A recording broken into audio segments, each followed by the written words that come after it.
Muy buenas noches, gracias por la sintonía, gracias por estar ahí como cada domingo. Hoy vamos a hablar de dos temas que son, digamos, claves para poder construir un escenario mejor, a mejorar nuestra calidad de vida. Vamos a hablar del tema IPS, vamos a concentrarnos mucho en el tema IPS como cobertura de salud y después vamos a hablar del tema IPS como jubilación, que son las dos partes que tiene. Aunque hoy un mínimo de la población es la que tiene el seguro social. Pero bueno, ¿cuál es el futuro del IPS? Ustedes saben que todos los días tenemos, digamos, críticas, quejas. Bueno, vamos a hablar de eso hoy. Y un tema muy delicado, el tema del acoso sexual o del acoso en general sigue siendo lamentablemente una rutina en casi todas las áreas. Pasó en estos días que un artista fue acusado de una situación como esta y una voz solitaria en este sector dijo que esto está pasando todo el tiempo. Vamos a hablar de eso, vamos a encarar también ese problema. Antes de contarte ya con quién estoy en la mesa, cortito un comentario. Vos sabés que, bueno, se empiezan a dibujar más o menos cuáles son las propuestas que hace el nuevo gobierno y muchas que ya son políticas públicas, como tiene que ser, ¿verdad? Hay cosas que el Estado tiene que hacer. Para eso construimos todo esta infraestructura, digamos, jurídica y financiera. El Estado es eso, leyes, reglas, gente que tiene que aplicar y dinero nuestro, impuestos, ¿verdad? ¿Qué es lo que nosotros queremos que nos dé el Estado? Eso tenemos que pensarlo mucho. Y es un escenario interesante para observar qué resultados se pueden tener dependiendo del tipo de Estado que vos generes. Lo que pasa con los paraguayos en la Argentina. Hoy vamos a saber quién es el presidente, quién va a ser el presidente en los próximos años en la Argentina. Y hay mucho debate ideológico, lo cual es sano porque así funciona la democracia, sobre cómo se invierte en la Argentina el dinero. Están los que protestan porque hay toda una red de subsidios que se fue construyendo a lo largo del tiempo y que generó clientela política. Y están los que se asustan porque hay otro discurso, un discurso más, le llaman libertario, que plantea básicamente eliminar la mayor parte de esas protecciones desde el Estado. Y fíjense lo que pasa con la población paraguaya en la Argentina. Hay cálculos, nunca vamos a saber si esto es preciso, que dicen que hay cerca del 1.000.000 de paraguayos viviendo en la Argentina, la mayor parte en Buenos Aires. Y cuando uno va hasta allí y conversa con los paraguayos y con los descendientes de paraguayos que viven en la Argentina, vos encontrás dos sectores muy distintos. Hay un sector de descendientes de paraguayos y de paraguayos que aprovecharon algo que no tenemos en nuestro país y que sí hay en la Argentina: oportunidades. Encontraron oportunidades para educarse en escuelas y colegios públicos de muy buena calidad, si bien se ha deteriorado un poco en los últimos años, pero sigue estando muy por encima de lo que nosotros podemos recibir hoy como oferta en Paraguay. Educación, cobertura de salud en los hospitales públicos, también se ha deteriorado con los años, pero sigue estando muy por encima de lo que nosotros recibimos. Y oferta laboral. Y esos paraguayos que fueron, y sus hijos y sus nietos, aprovecharon esas oportunidades y hoy forman parte activa de la sociedad argentina. Ellos son aportantes, ellos pagan impuestos, ellos eligen en las elecciones. Y hay otro sector muy vulnerable que lo que hizo fue colgarse de lo que tenían a mano, que eran estos subsidios. Esta prebenda, que es el plan de comida, que es necesario muchas veces, sobre todo para arrancar, pero que en no pocas oportunidades genera en realidad dependencia. Y encontraron que esa era una manera de sobrevivir. Y se fueron creando, digamos, fueron de generación en generación y esa población fue aumentando y hay un sector que hoy vive casi exclusivamente de esas prebendas. ¿Cuál es la característica de ese ciudadano paraguayo que está en la Argentina o del descendiente de paraguayos que fueron a la Argentina? Van a votar de acuerdo con quien le vaya a mantener esa prebenda. O sea, son cautivos. forman parte de la clientela política. Ellos no pueden elegir. Ellos van a votar por la supervivencia. Fíjense los dos escenarios que se dio con una misma población que fue de Paraguay a la Argentina. Y vayamos ahora a lo que podemos nosotros exigir en Paraguay. ¿Qué queremos?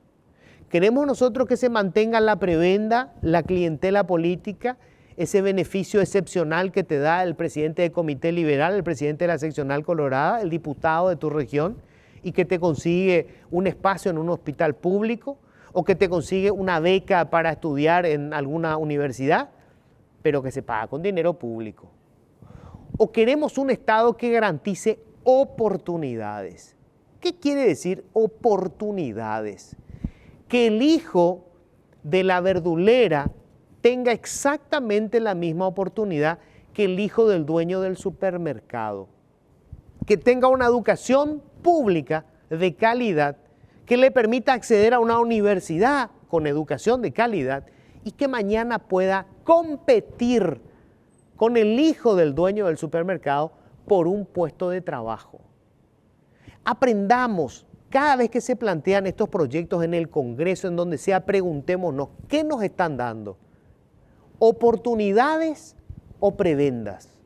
La oportunidad nos va a permitir construir nuestras vidas y cuando haya que elegir autoridades, hacer eso, elegir. La prebenda nos convierte en cliente político, dependiente de la autoridad de turno. Esos que votan, pero jamás eligen. Bienvenidos, esto es Políticamente Incorrecto. Siempre digo lo que pienso. Bueno, y ya les digo, estamos nosotros hoy, dos personas que son claves para discutir, bueno, ¿qué hacemos con el Instituto de Previsión Social? El doctor Carlos Morínigo es gerente de salud del Instituto de Previsión Social, le toca lidiar seguramente con el problema más grave porque es el caso, digamos, la crisis de todos los días. Hola Carlos, ¿qué tal? ¿Cómo estás? Muy buenas noches, Luis, a vos, a la doctora. Un placer estar acá contigo para discutir temas de IPS. Bueno, gracias por venir. Y está con nosotros Vanessa Cubas, ella es gerente de prestaciones económicas del Instituto de Previsión Social. Hola Vanessa, ¿cómo estás? Buenas noches Luis, buenas noches a Carlos y a toda la teleaudiencia de este programa tan prestigioso que creo que la mayoría de los paraguayos vemos los domingos. Con mucho gusto para hablar de seguridad social y del IPS. Bueno, gracias por venir. Bueno, Carlos, quiero empezar con algo muy simple, ¿verdad? ¿Ya lleva cuánto tiempo al frente del hospital? O sea, de todo lo que es, digamos, la prestación de salud. 77 días. 77 días, ok. Después de esta experiencia, estos 77 días, ¿qué está mal? ¿Cuáles son los problemas más acuciantes que tenés en salud en el IPS? Bueno, la verdad que tu pregunta es amplia, Luis, pero te voy a simplificar en una palabra clave. Tenemos que transformar la salud en el IPS, pero tenemos que buscar soluciones de fondo. Tratar de no continuar con las mismas cosas porque se hacían nomás luego. Y eso implica un análisis detallado que lo estamos haciendo en cada uno de los sectores de la gerencia de la salud, en donde con los colaboradores que me toca trabajar hoy en día, gente que conoce de la salud pública y de la salud también del IPS, encontramos que existen procesos, existen condiciones que debemos cambiar totalmente. ¿Qué cosa, por ejemplo? ¿Qué está mal? Por ejemplo, el tema de la utilidad que le damos a los servicios en el Hospital Central, los servicios de especialidades.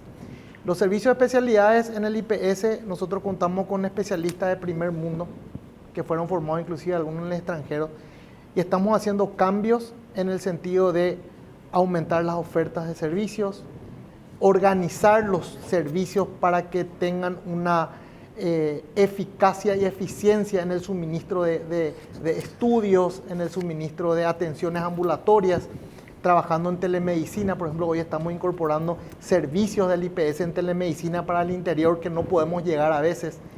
El uso correcto de medicamentos, sobre todo la corrección del vademecum que tenemos nosotros en IPS, en donde encontramos cientos de medicamentos que ya no lo tenemos que utilizar y que se seguían de repente comprando. La optimización de los recursos con que contamos en salud es fundamental. Estructuralmente nosotros tenemos un hospital que la semana que viene estamos cumpliendo 54 años, un hospital que estructuralmente ya no da para crecer, inclusive estamos esperando un diagnóstico forense arquitectónico para ver qué medidas tomar a partir de eso. Equipos que no están en mantenimiento, que no tenemos mantenimiento hace más de 10 años, que están caídos y que si caen nosotros vamos a tener un problema enorme. ¿Eso es porque no hay plata o es un problema de mala gestión? Ambas cosas. Pero yo creo que es más el problema de gestión. Una gestión ineficiente, porque la gente se enoja cuando es mala. Ineficiente. Una gestión ineficiente que nos ha llevado a tener un IPS que no da abasto y sobre todo que no da respuesta a los asegurados en la forma que debería dar. Si bien damos respuesta a muchas personas con patologías terribles que tienen solución en el IPS, no llegamos a la excelencia y a eso queremos apuntar, ¿verdad? La gente que tiene IPS y tiene un seguro privado actúa así, y esto pasa con mucha gente, ¿verdad? Que tiene IPS por si tiene una enfermedad grave, y si es que tiene que ir a consulta, entonces se quiere ir al privado porque, digamos, ya es su hotelería, ¿verdad? Es más cómodo, es más fresco, es más rápido. Entonces, si yo voy a buscar una cita con el IPS, entro a la app, donde sea, me va a llevar, no sé, un mes tener una cita con un profesional. Mientras que en el sector privado, probablemente, si pido ahora, la próxima semana tengo. Ahora, si me dicen, tenés un cáncer, necesito el IPS porque si me voy al sector privado me quedo en la puta calle. Tengo que vender mi casa, hacemos pollada, nos volvemos locos. Este modelo es sostenible, Carlos. O sea, que para lo, digamos, de menor costo, pero rápido y eficiente me voy al privado. Si la cosa es catastrófica, me voy al IPS. ¿Es sostenible? Hacemos aguas por todos lados. Hoy tenemos una deuda enorme con las farmacéuticas, hoy tenemos una deuda enorme con los proveedores de servicios, de equipamientos también del IPS, y de hecho el gasto en salud se ha triplicado con el tema de medicamentos también de alto costo que nosotros tenemos y también estudios. La medicina va avanzando. Claro. Y con el avance en la medicina también vienen el aumento de los costos en medicamentos, en estudios diagnósticos, ¿sí? En la complejidad de la patología. Hoy en día IPS tiene dentro de su acervo de medicamentos los mejores tratamientos del mundo, Luis. Yo te digo porque el viernes estábamos festejando el Día de Lucha contra el Cáncer de Próstata. Un paciente de cáncer de próstata le cuesta al IPS hoy $10,000. Un paciente que recibe la medicación que es top en el mundo. Pero vos tenés entonces un paciente de IPS que puede hacerse un tratamiento que cuesta $10,000 en el IPS, y por el otro lado tenés a alguien que se está operando apéndice y resulta apendicitis y resulta que tiene que comprar los guantes, la jeringa. ¿Cómo conviven estas dos cosas absurdas? Porque por un lado tenés medicina de primer mundo y por el otro lado somos parias, ¿verdad? Y justamente es la distribución de lo que es la parte de insumos, la parte de también llamados a licitación de estos insumos básicos que nosotros le llamamos de alta rotación, que a veces no se han calculado en forma correcta o simplemente los oferentes por la cantidad no se presentan, ¿sí? Entonces hay una serie de análisis que hay que hacer en esos eventos, así como vos lo decís, viene un paciente y debe comprar de repente una gasa o un guante, pero se va con un medicamento de 36 millones de guaraníes que se ha aplicado, en el caso de pacientes con neoplasia, por ejemplo, ¿verdad? Y te sumo más, Luis, nosotros sabemos perfectamente esa técnica de tener un seguro privado para hotelería, y vos sabés que se llevan medicamentos de IPS para cubrir. En los seguros que permiten, hay pacientes internados en el privado y llevan medicamentos de IPS. Claro, pues tiene el seguro del IPS. Así mismo es. Entonces voy a conseguir ahí gratis el medicamento y me quedo acá para que... Así mismo es. Y hay situaciones en las cuales nosotros estamos teniendo esa forma y se le suministra al paciente, como por ejemplo la medicación parenteral o la nutrición parenteral, que te sale 1.500.000, 2 millones de guaraníes al día, que se lleva al sector privado, a los seguros privados, para que nuestro paciente tenga lo que tenga que tener. Entonces son cosas que hacen un gasto enorme al IPS, pero que con la optimización de los recursos y sobre todo teniendo en cuenta la farmacoeconomía, que hoy estamos apuntando a la farmacoeconomía, de dar lo mejor al precio justo, vamos a poder conseguir eso. Vuelvo enseguida otra vez contigo, Carlos. Bueno, Vanessa, vos hace poco presentaste con tu equipo un informe donde decían que la situación, digamos, de alerta amarilla del IPS, que hoy, digamos, lo que estamos aportando los trabajadores activos cubre lo que se le paga a los que ya se jubilaron. Pero entiendo que se va a adelantar el plazo en el que esa plata ya no va a alcanzar y van a tener que empezar a utilizar el dinero que hoy se estaba invirtiendo para pagar futuras jubilaciones. O sea, se adelanta creo que en 18 años la crisis. Así es, Luis. No estamos hablando de un tiempo futuro, estamos hablando de algo que ya sucedió. Eso sucedió en el año 2020. La crisis o el desequilibrio entre los ingresos corrientes y los egresos corrientes que estaba prevista en los cálculos actuariales para el 2038 ya se ha producido en el año 2020 debido a varias circunstancias. Se profundizó desde el año 2020 y hoy estamos en una especie de equilibrio. Lo que se hizo desde la Gerencia de Prestaciones Económicas es, en primer lugar, como objetivo de la gerencia en estos 100 primeros días de gobierno y de administración que tenemos, fue apuntar al mejoramiento de los tiempos de concesión de los beneficios que estaban muy extendidos, ¿verdad? Bajamos tiempos que iban arriba de 150 días para pensiones derechohabientes, bajamos a menos de una semana. La concesión de la jubilación ordinaria hoy está alrededor de 48 horas desde el momento en que se presentan las solicitudes que ya reúnen todos los requisitos. Y por otro lado, apuntamos a la utilización de la tecnología para mejorar todas las prestaciones que desde la gerencia se dan. ¿Cuáles son las prestaciones que desde la gerencia se gestionan? La jubilación de las pensiones y el pago de los subsidios. Entonces, ¿qué hicimos?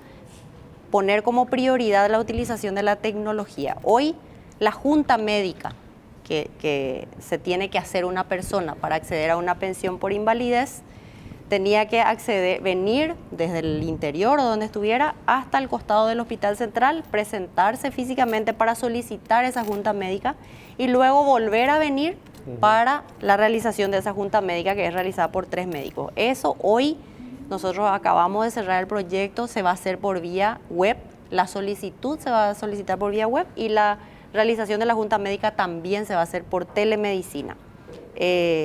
Esas son las 2 medidas de corto plazo. Además, no nos quedamos nosotros con esas medidas, sino que también elevamos un poco la vista y miramos al horizonte y vimos que hay medidas de mediano y largo plazo que tienen que ser tomadas. Y para poder estudiar eso, lo primero que solicitamos fue la refundación del CORELE, que es el Comité de Reformas Legales del IPS, que desconozco los motivos por los cuales hace muchos años eso ya no se utilizaba, ya no estaba en vigencia.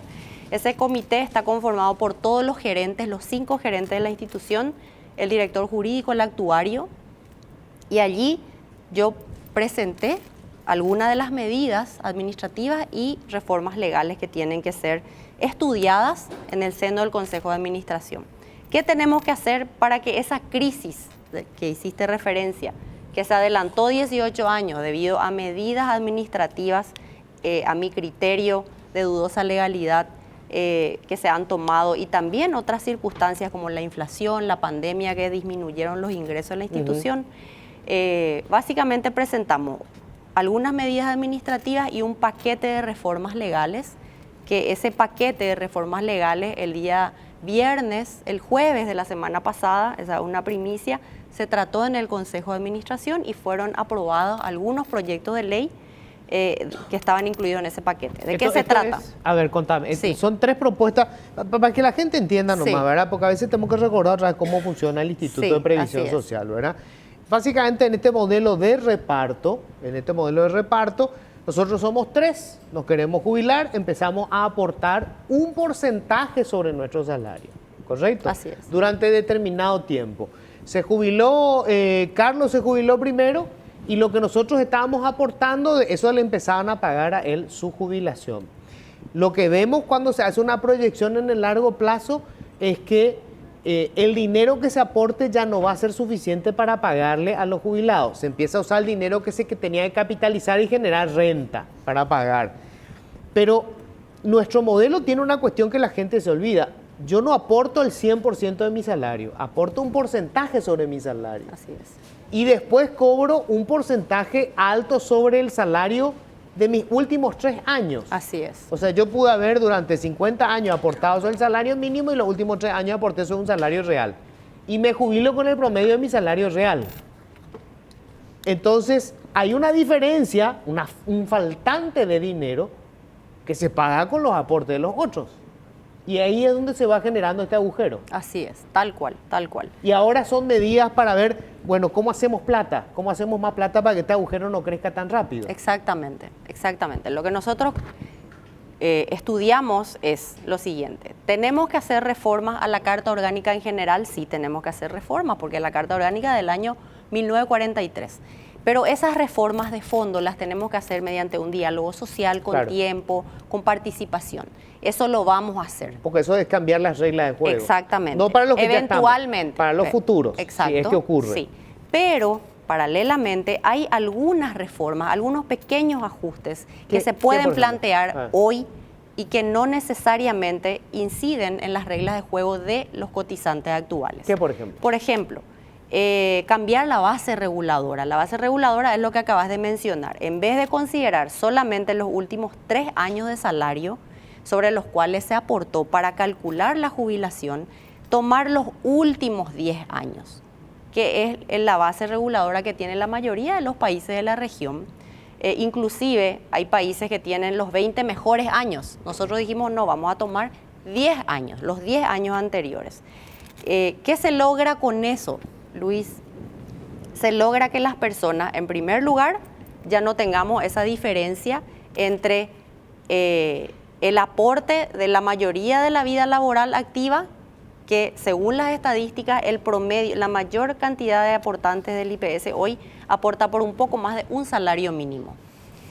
Y la mayoría de nuestros jubilados se jubila por más de 2 salarios mínimos. El promedio. Hay algunos que se jubilan por más, otros por menos, ¿verdad? O sea, hay la sospecha de que se subdeclara durante casi toda la vida laboral y en los últimos 3 años contar cuál es realmente tu... Esos son datos estadísticos, no son sospechas, son números reales. Sí. Entonces, ¿qué se propone para modificar esa situación? Porque desde luego, si una persona solamente aporta durante 25 años por un salario mínimo, pero termina jubilándose por 2 o 3 salarios mínimos, no ha juntado suficientes recursos, suficiente aporte para pagarle, para financiarle su jubilación en el resto de su vida. Entonces, ¿qué vamos a hacer? ¿Qué proponemos desde el punto de vista técnico?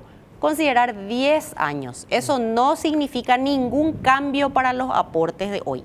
Solamente significa, del mostrador hacia adentro, calcular considerando 10 años. Y eso no solamente es justo para las personas que declaran la realidad de su salario, sino que también es justo porque lo que se plantea es tomar 10 años actualizado de salario. Entonces, ¿qué sucede? Una persona que a los 45, 50 años ha tenido sus mejores salarios, hoy cuando le calculamos su jubilación a los 60 años, no le estamos considerando esos aportes. Entonces, la ley plantea hacer justicia con esas personas, considerando sus salarios de aquella época, traerlas a valor presente, traerlos, esos montos, y jubilarle con el promedio de lo que realmente él aportó con relación al factor que vamos a utilizar para actualizar Ahora, ese haber. Esto es una propuesta de proyecto de ley. Esta es una propuesta de proyecto de ley que está en estudio en el seno del Consejo de Administración, que ha sido estudiada en el seno del CORELE, que es el Comité de Reformas Legales. Esa es una propuesta. La otra propuesta que se presentó también es el redireccionamiento del aporte adicional patronal que hoy ya hacen las patronales y que va al SNPP y a SINAFOCAL, el Ministerio del Trabajo y el Ministerio de Salud. ¿Cuánta plata eso es? Estamos hablando de cerca de 90 millones de dólares al año. Por año. 90 millones de dólares por año. Oh, la gran flauta. En promedio. Supongo que con esa plata podría hacer cosas interesantes en el hospital, ¿verdad? Mismo. Exacto. Y 90 millones. ¿Y qué quieren hacer con eso? Nosotros lo que proponemos es, ese dinero hoy el IPS actúa como agente de retención y luego transfiere a esos dos organismos. Sí. Entonces, ¿qué proponemos? quedarnos con ese dinero, Ajá. 5 años. Ese dinero va a ingresar al Fondo de Enfermedad y Maternidad íntegramente. Estamos hablando de eso, más o menos 90 millones de dólares. Y con eso, ¿qué se pretende? ¿Por qué solo el Fondo de Enfermedad durante 5 años? Porque es el Fondo de Enfermedad el que hoy tiene mayores problemas económicos. No estamos pudiendo pagar a todos los acreedores que tenemos, las empresas que nos han prestado servicio, que nos han realizado obras, que nos han entregado medicamentos. Entonces, con esos recursos vamos a poder cumplir con nuestros acreedores y además fortalecer toda nuestra red sanitaria. Son más de 400 millones en 5 años. Sí, señor, ¿verdad? así es, sí. O sea, la idea es que ese dinero que hoy le entregan a Sinafocal y al SNPP vaya para el Fondo de Salud 5 años. durante 5 años, Sí. sobre todo para cubrir las deudas que hay acumuladas con los proveedores. Y también para fortalecer toda la red sanitaria, ¿verdad? Ajá. Eso ya dependerá del Consejo de Administración que determine cómo, pero básicamente Esto ya se aprobó. esto ya se aprobó. Pasa ahora, o sea, tiene que convertirse en una ley en el No, Congreso. el trámite que debe seguir es informarle al Poder Ejecutivo, enviarle el proyecto de ley aprobado por la institución y el Poder Ejecutivo evaluará el momento, las condiciones en las que va a enviar seguramente al Congreso, ¿verdad? Eso por un lado. Y por el otro lado, ¿qué pasa después de los 5 años?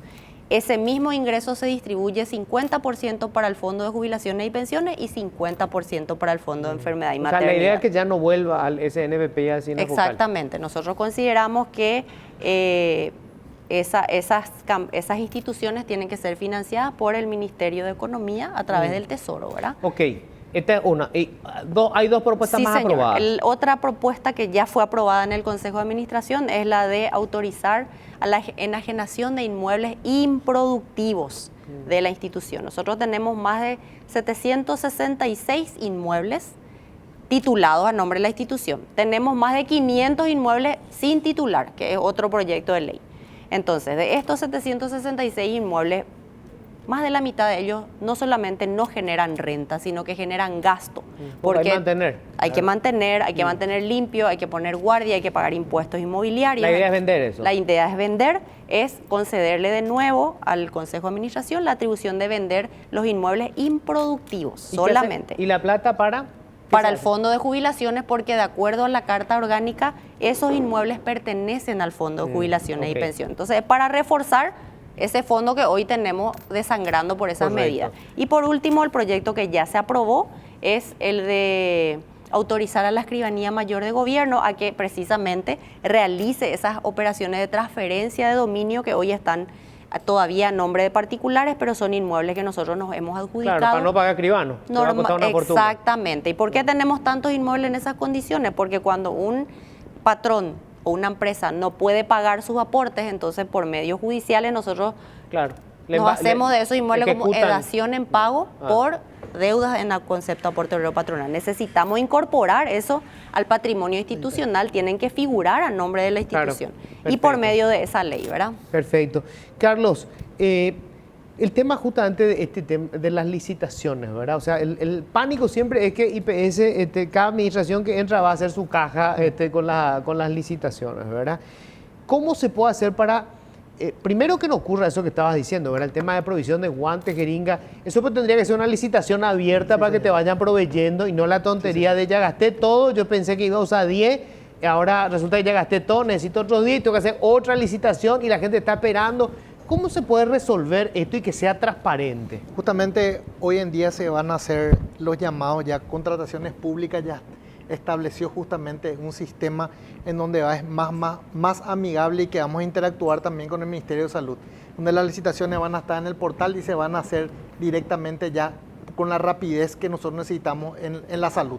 Este es el mismo problema que tenemos en el Ministerio de Salud, tenemos en IPS. Las licitaciones largas, se termina algo y tenés que empezar un proceso largo, larguísimo, claro. que a veces te protestan, se van a 8 o 10 meses. Hoy en día, con la estrategia que se va a implementar en contrataciones públicas, eso se va a llamar la subasta A la baja electrónica. a la baja electrónica, donde uno va a ir cuando necesita algo, va ahí y retira, hace lo que tiene que retirar. Entonces eso van a acortar los tiempos, ahí ya no tienen por qué faltar cosas, porque van a hacer primero en los medicamentos de alta rotación, en los insumos de alta rotación, para contar en tiempo y forma con eso. Ese era el problema que tenemos.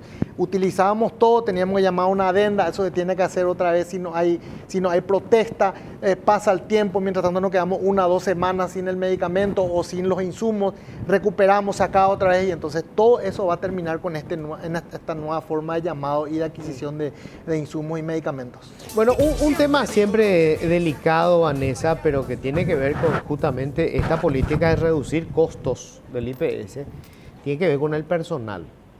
Te pregunto porque es una información que me llegó que hay una decisión del IPS de rescindir contratos y se habla de un número importante de funcionarios. ¿Eso es así?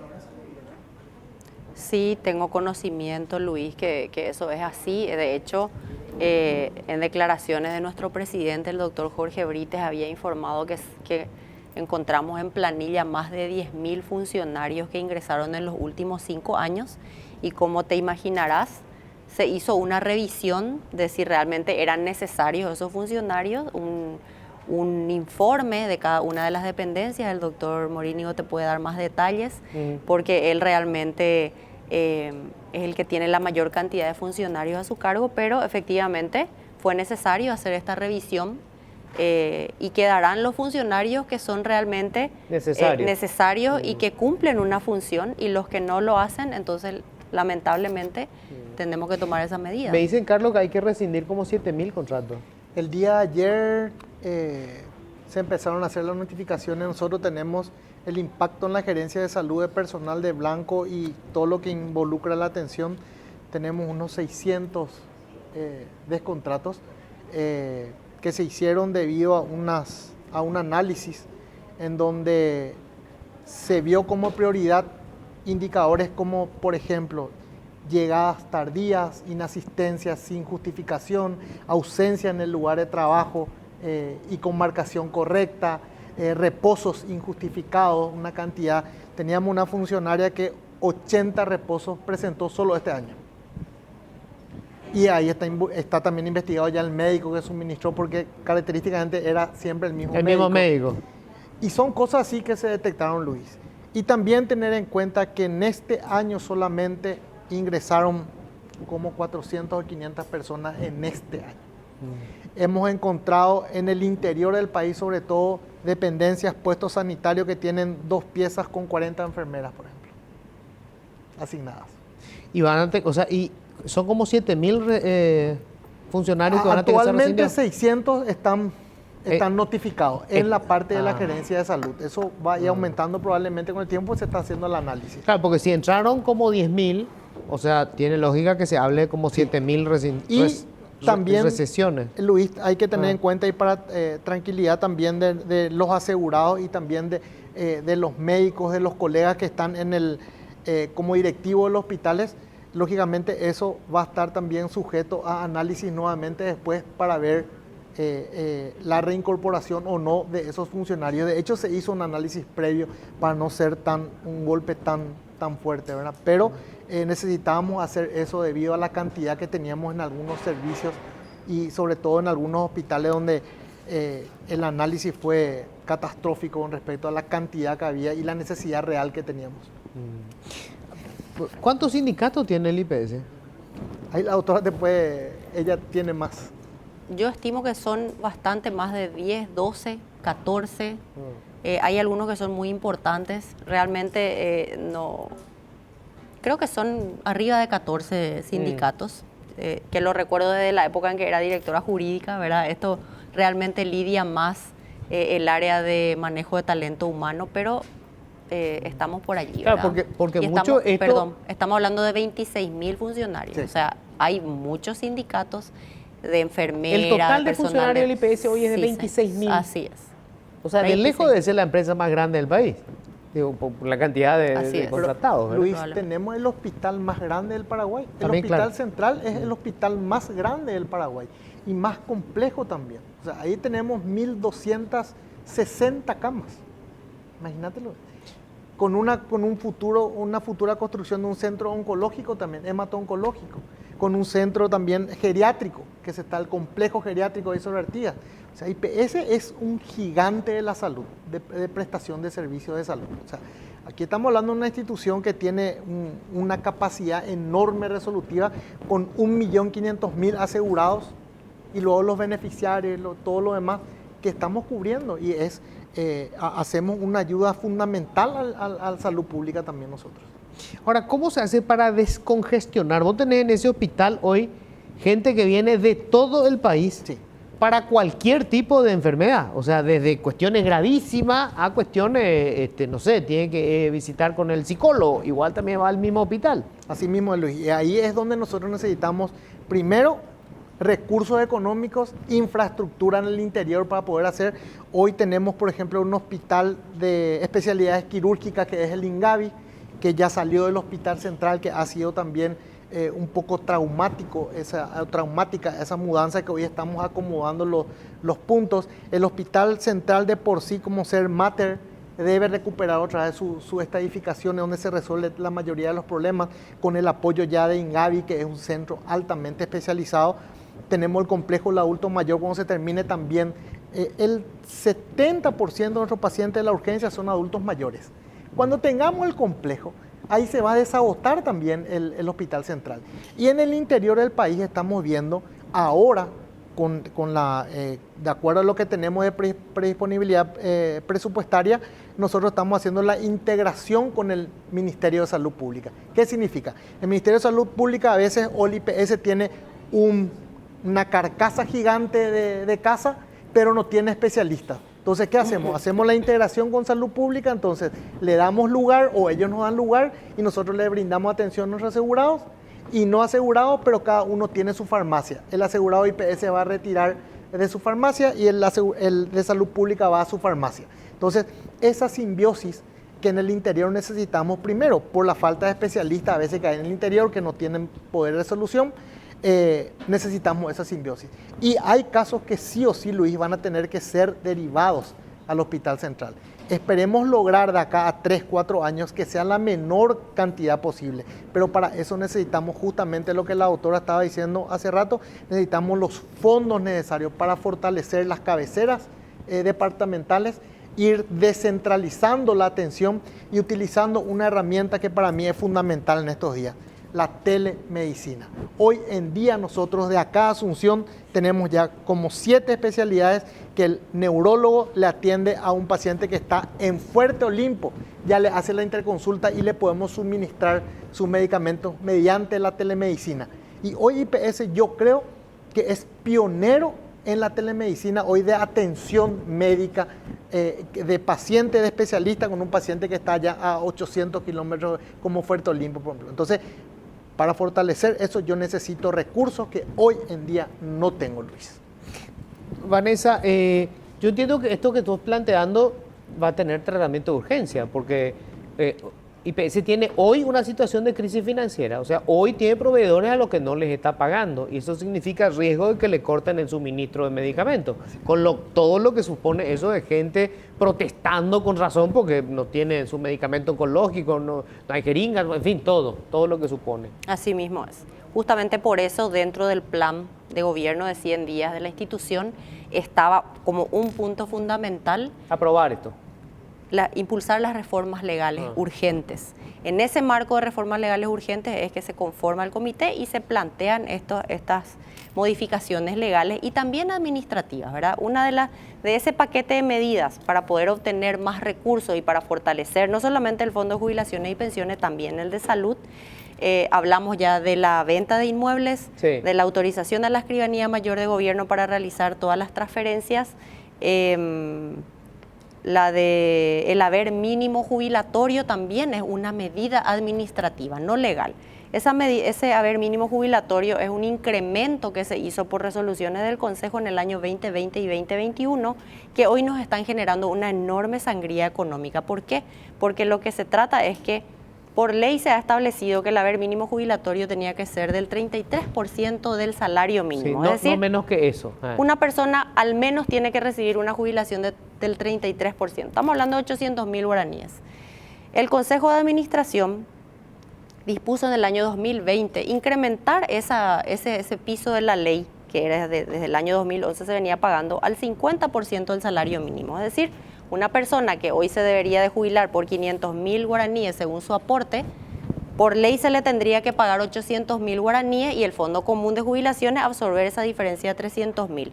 El Consejo de Administración dispuso que no le vamos a pagar 800.000 como dice la ley, sino le estamos pagando 1.300.000. Y en el año 2021 volvió a incrementar ese piso por resolución de Consejo, cambió la ley y dispuso que ese piso era del 75% del salario mínimo. Ese ejemplo de una persona que tendría que tener un haber jubilatorio de 500.000, hoy el IPS le está pagando 2 millones de guaraníes. ¿Y eso cuánto cuesta por año? 14.000 millones de guaraníes aproximadamente. Son 21.000 personas que están percibiendo eso y sumando cada día. Pero el efecto de eso no solamente es económico-financiero, sino también jurídico, porque al establecer un piso mínimo de 75%, en realidad se varió, se modificó, se alteró toda nuestra carta orgánica. ¿Por qué? Porque, por ejemplo, la jubilación proporcional, que tiene como condiciones 15 años de aporte, y con 15 años de aporte 60% del haber jubilatorio, hoy le estamos pagando 75% del haber jubilatorio. ¿Qué es lo que se buscaba con el 60%? Propiciar que la gente aporte a lo mejor unos años más y entonces por cada año adicional de aporte tenía un incremento porcentual. Claro. Hoy por resolución de Consejo se cambió esa ley también. Entonces, ¿qué se propone? Volver a pagar lo que dice la ley. La ley dice 33%, pero tenemos un convenio ratificado, que es el convenio 102 de la OIT, en donde se establece como piso mínimo 40%. Entonces, nosotros lo que recomendamos es que a las nuevas presentaciones de jubilaciones se le pague de acuerdo a lo aprobado en ese tratado, que es 40%. Con eso no vamos a resolver porque no le vamos a quitar a la gente que ya está percibiendo, pero por lo menos en lo futuro ya no vamos a seguir incrementando esa sangría.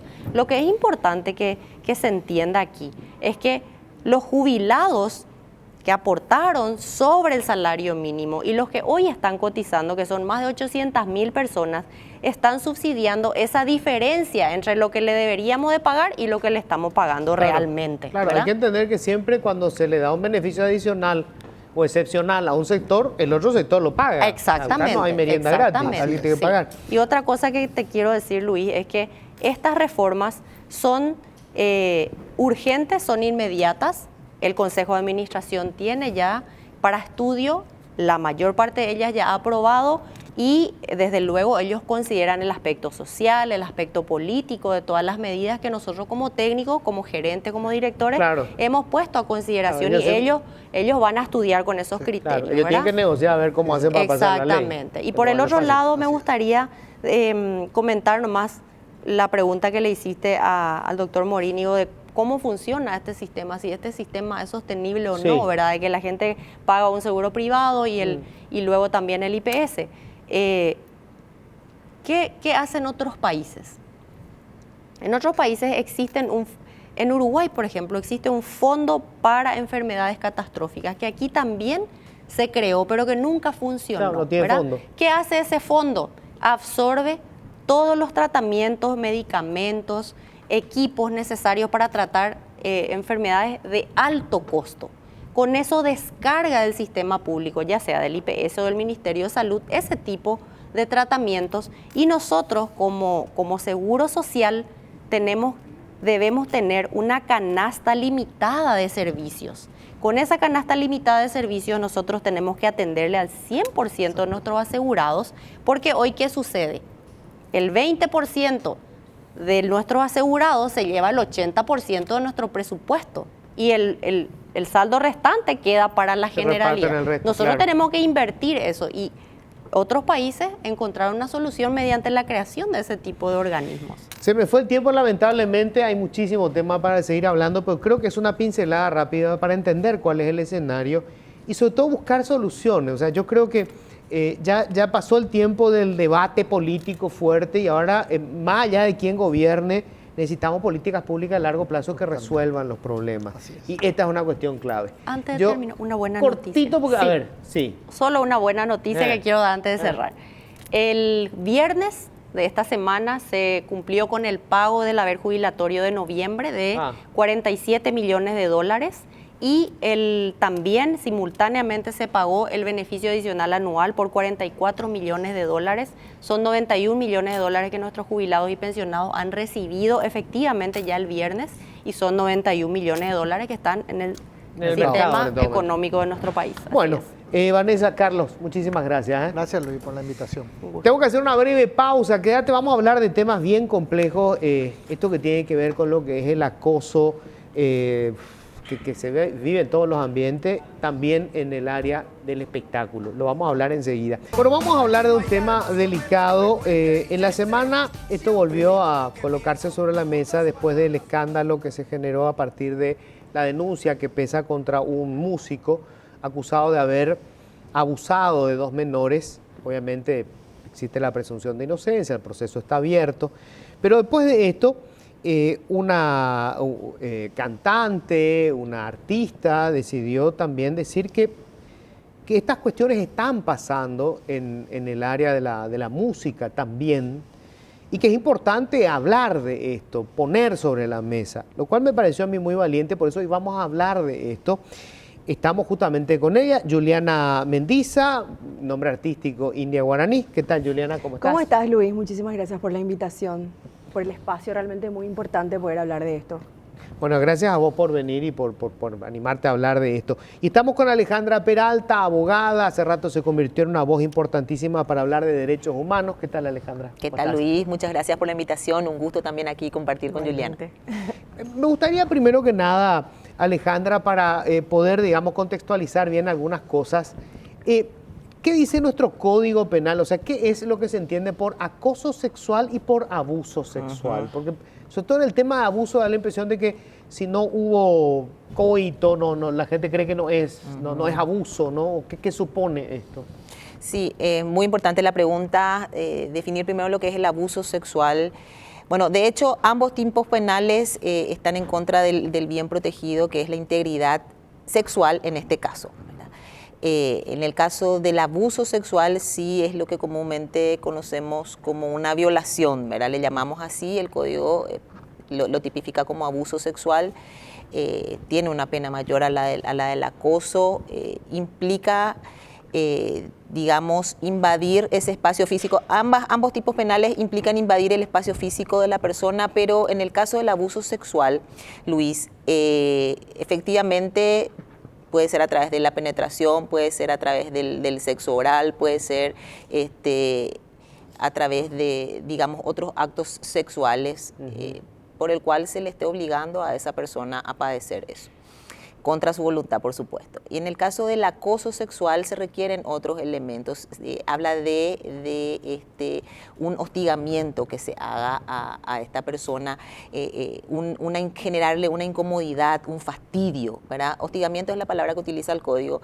Y allí es donde vamos a recordar... Con un objetivo sexual. Con un objetivo sexual. Y ahí es donde recordamos un sonado caso en un juicio oral en el cual la jueza, al hacer el análisis del hostigamiento, había dicho que se requería que fuera continuado, ¿verdad? Sin embargo, no es eso lo que requiere este tipo penal, ¿verdad? Sino que basta con que se realice una sola vez para que pueda ser un acoso sexual.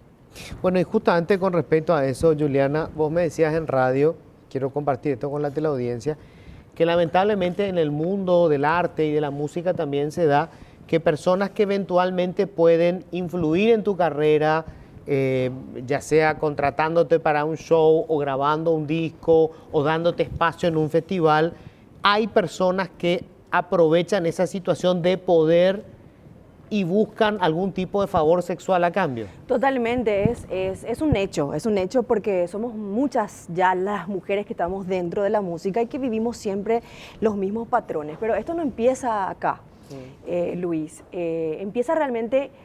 En mi caso, yo comencé cantando y fui músico ya a los 9, 10 años, empecé a trabajar de la música. Y ya en ese momento, cuando vos ya empezás en las instituciones públicas, en ir al conservatorio, en ir, por ejemplo, a estudiar música en algún lugar que sea público o privado, lo que sea, ya se huele o ya se viene hablando a voces o silenciosamente porque nadie habla, de que hay muchísimos profesores o gente que acosa también a las menores de edad. En mi caso yo ya no tendría miedo de decirlo, pero 11 años tuve cuando me pasó el primer acoso, por ejemplo, con un profesor de música que obviamente me mandó a una clase oscura para decirme que íbamos a practicar una canción, porque yo ya cantaba en los festivales, y me dijo de que me iba a enseñar todo lo que él sabía, de que iba a ser su protegida y un montón de cosas para una niña de 11 años que obviamente uno no va a entender la magnitud de lo que estaba diciendo, ¿no? Entonces, obviamente ese profesor comete un acoso sexual, ¿verdad? No sé si puedo ser muy explícita, porque realmente quiero hablar esto, porque sé que hay muchas niñas. Tengo una sobrina menor de edad, 16 años, que está estudiando música.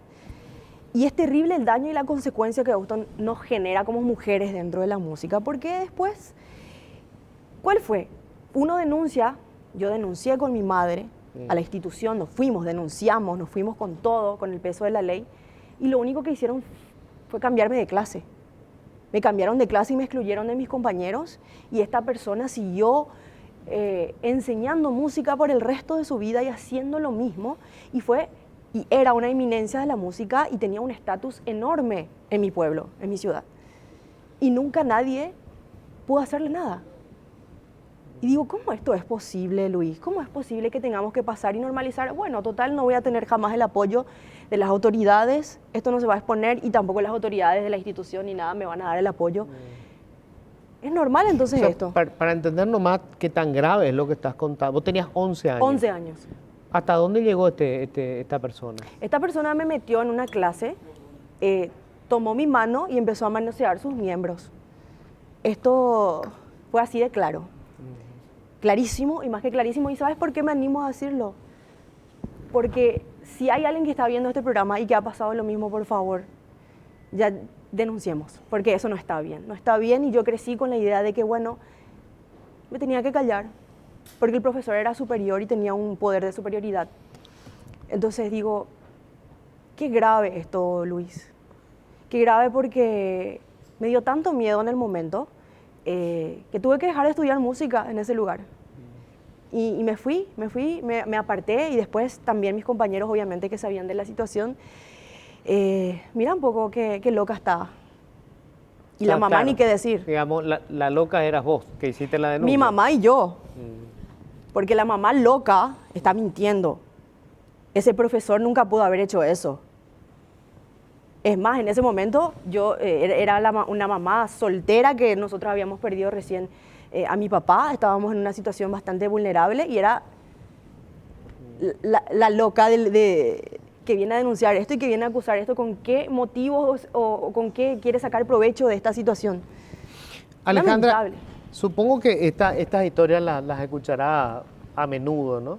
Lastimosamente sí, tenemos una cifra altísima. De hecho, Luis, según datos de Naciones Unidas, 1 de cada 3 mujeres en todo el mundo fue víctima de abuso sexual, coacción sexual, como dice nuestro código.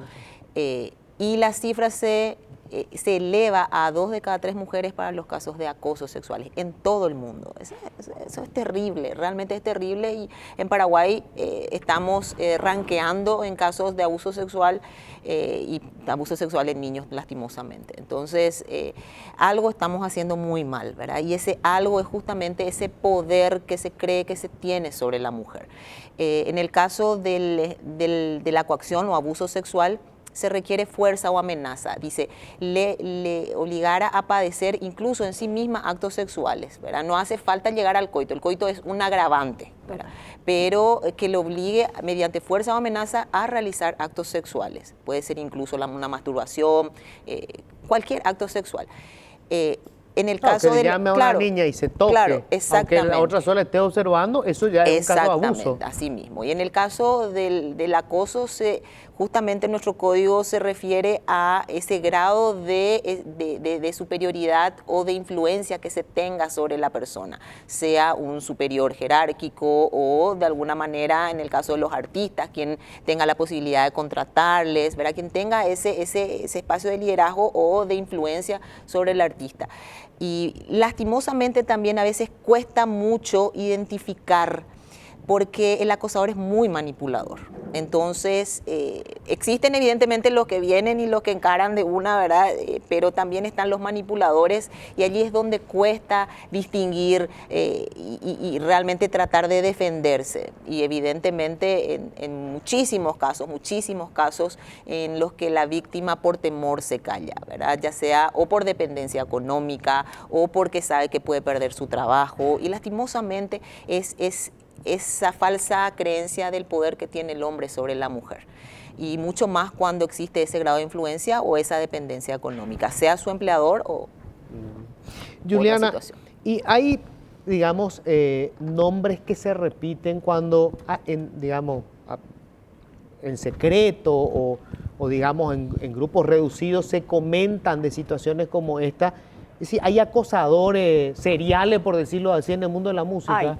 Hay y ahora se está destapando más y vuelven a repetirse los mismos nombres. Vuelven a repetirse los mismos nombres de diferentes personas, chicas. Yo no voy a entrar, yo no soy de ningún grupo feminista, ni extremista, ni de ninguna colectividad, ni partido político en absoluto. Pero pueden ser también que hayan acosos a hombres, ¿eh? Yo no digo claro, que no. Claro. Puede ser. Convengamos que se da más a mujeres. Se da más pero a por mujeres, supuesto pero que también puede haber hombres acoso a hombres, obviamente. Yo creo que obviamente es una cosa que ni siquiera se puede hablar, ¿no?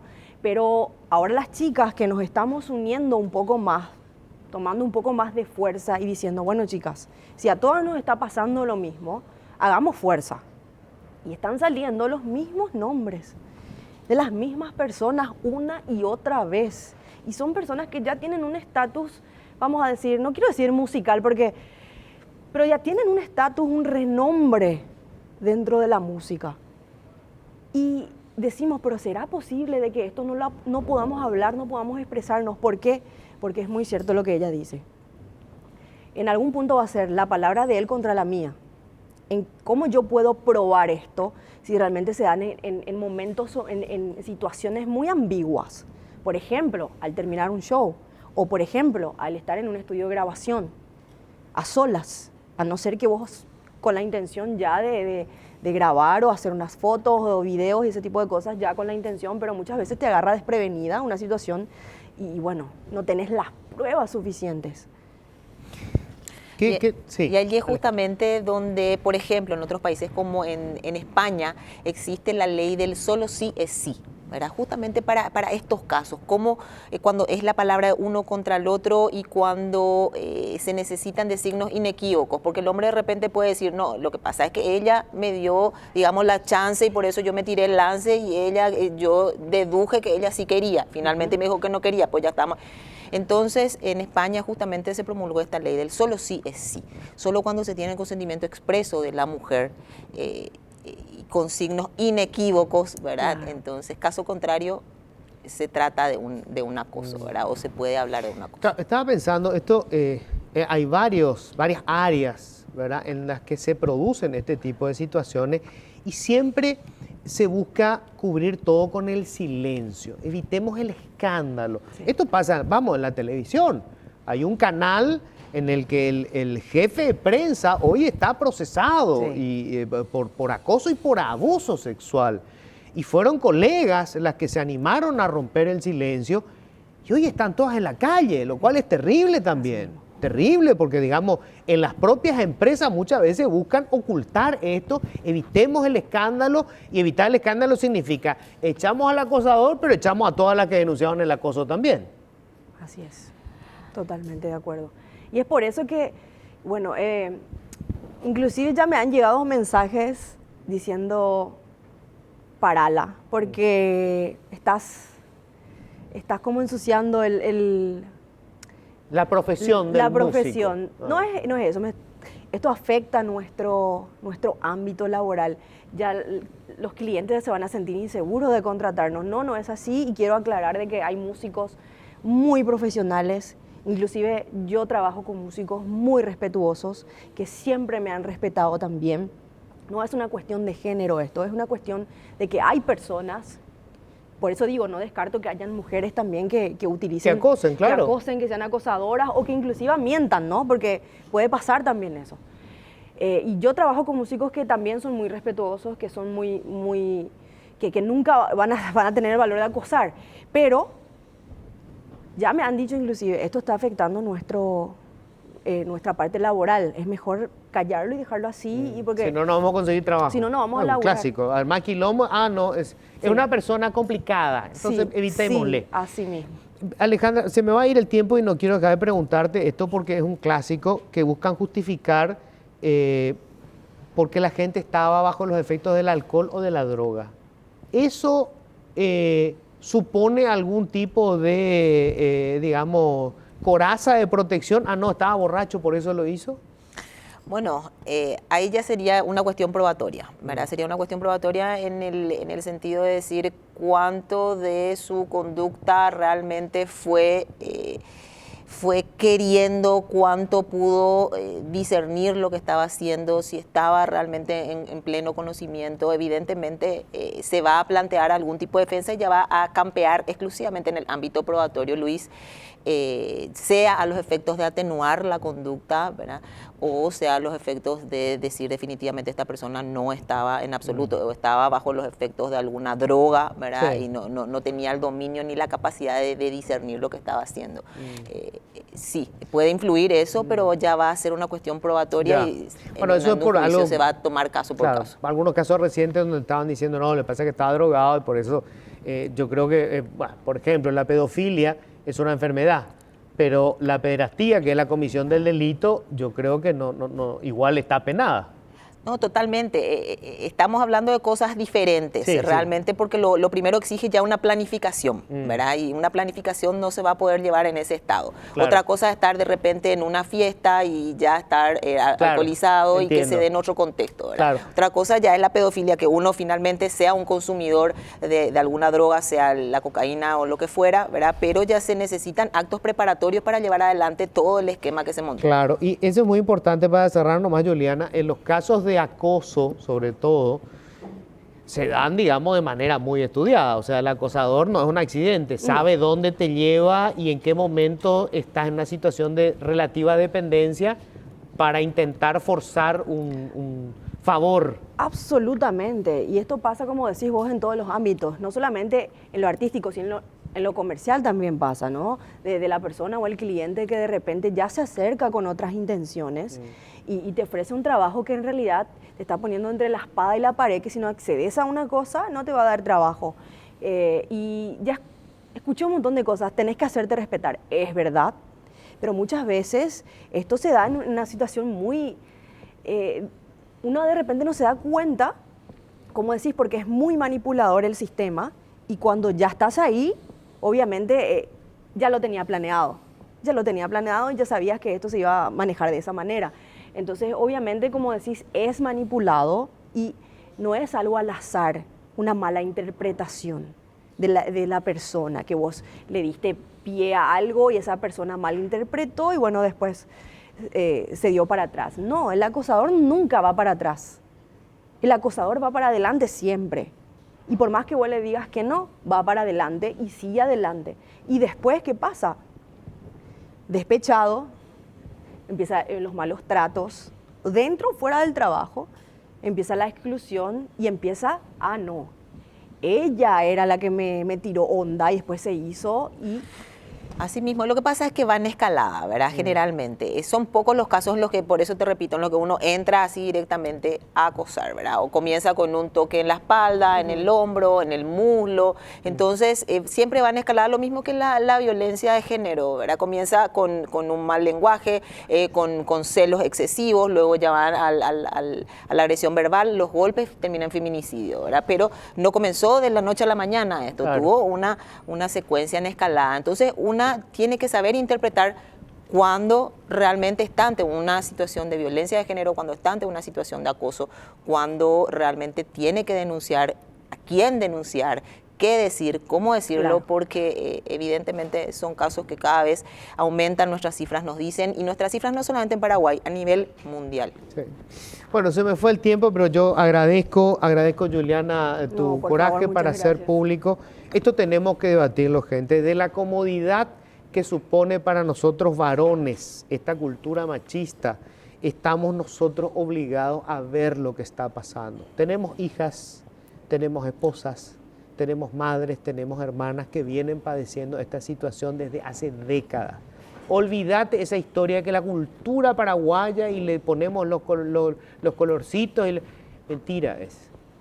Tenemos que cambiar. Gracias, muchísimas gracias. Gracias, Ola. Que tengan todos un feliz resto de jornada. Chau, chau.